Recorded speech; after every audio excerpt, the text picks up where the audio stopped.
tuturor! Astăzi deschidem 13 și 14 ianuarie. E pentru că v-am zis că sâmbătă și duminica întotdeauna sunt două și deși astăzi este 14 ianuarie, adică duminică, îmi pare rău că nu am făcut această glumă ieri, adică când era sâmbătă 13 ianuarie, numai că aveam foarte multe de făcut, așa că de ce nu pot să o fac și astăzi? Așa că hai să începem să citim mai întâi în germană, oricum vă place cămașa asta? Dar înainte să vă citesc, voiam să vă pun așa o întrebare, să vă întreb dacă știți cumva întrebarea asta.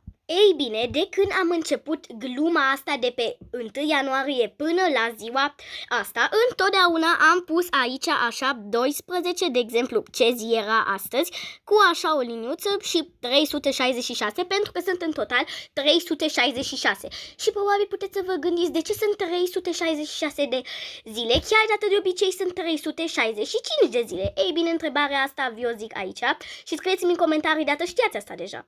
Ei bine, luna februarie este cea mai scurtă lună din an, nu? Și ea de obicei are 28 de zile. Numai că acest an a fost puțin diferit, de asta este și așa un an puțin mai special, pentru că în acest an sunt 29 de zile. Înseamnă că este 366 de zile. Așa că acest an este un an bisect. Și știți cum se numește în română?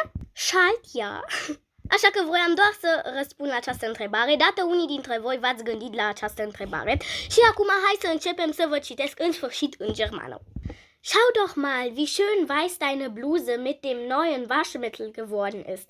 Ja schon, aber mit dem blauen Streifen hat sie mir eigentlich besser gefallen. Acum în română. Apropo, acum în română.